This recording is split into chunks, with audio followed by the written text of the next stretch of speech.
Randy C. Takiki. Ladies and gentlemen.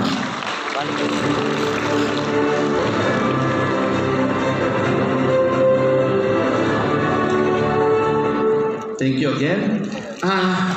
Nagulat ako, ngayon ko lang nakita. Although it was forwarded to me yung program, hindi ko napansin na ako pala maki-introduce sa ating honorable na Board of Nursing. Anyway, very rush ito.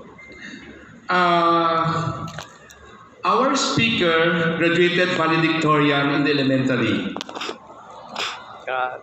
She was a scholar in the Davao City National High School, as well as during her preparatory nursing career at the Mindanao State University, Marawi City. She graduated BS in Nursing from San Pedro College in Davao City, one of the original 8 centers of excellence in nursing education in the late 1990s.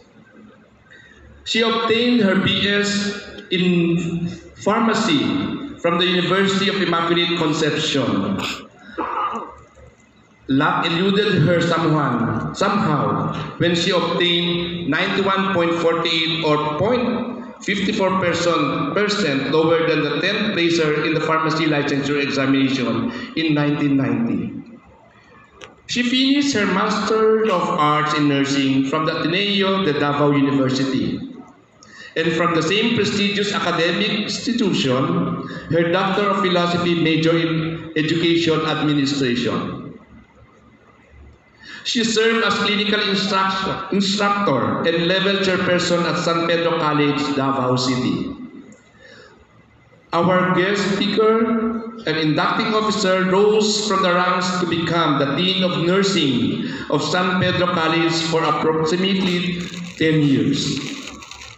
Upon her retirement, she served Davao Doctors Hospital in various capacities in the following order: as Director of Nursing Services, Consultant for Nursing Training and Development, Quality Improvement Officer, Compliance and Accreditation Officer until end of June 2015. She has been active in nursing professional organizations, became an officer and president of the Davao Nurses Association, was president of the Society of Davao Nurses for several years and presently its treasurer. Served the PNA as its chapter president, chair of the House of Delegates, PNA deliberative body, as PNA governor for region in Davao from 2015 to 2018, and as such was elected as the PNA National Chairperson in 2017 and subsequently as the National Vice President for Finance in 2018.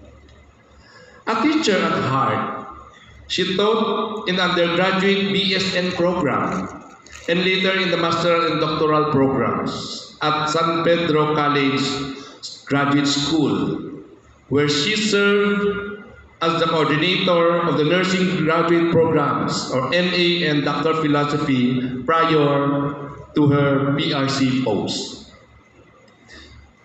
She served as chairperson of the Professional Regulatory Board of Nursing of the Professional Regulation Commission for approximately 4 years, and presently she sits as member of the board, having been reappointed for an additional 3 years.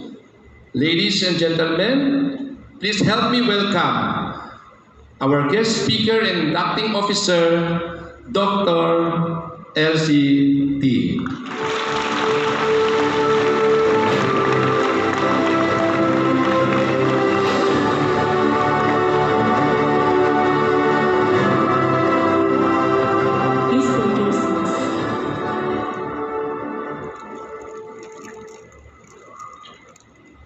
Mr. Narcival Randel Takiki, Regional Director of PRC Region 7, Dr. Joaquin Ribamonte, Education Supervisor 2, CHED Region 7, Dr. Giancarlo Torres, Board of Nursing, National President of the Philippine Nurses Association, Dr. Mark Ryan Portuguese, PNA Governor for Region 7, Dean Judith Ismael, President of the Association of Deans of the Philippine Colleges of Nursing, Region 7, Dean Romel Merioles, Dean of Nursing, Cebu Doctors University, Mr. John Tudtud, PNA Cebu City Chapter President, sir. And I don't know if my friend Dr. Marilu Ong is here in the crowd. My friend, a former member of the Board of Nursing, the presidents of the top performing schools here in Region 11, President of Cebu Doctors University, Dr. Anthony Philip Larrazabal, sir. And also the new president of Cebu Normal University, Dr. Lawrence Garcia, sir. Congratulations. Deans, administrators, and faculty of nursing, PNA officers, esteemed guests, proud parents, top-notchers, and the newly minted nurses, ladies and gentlemen, good morning. Good morning. My special thanks goes to Dr. Ismael for the close coordination and warm welcome.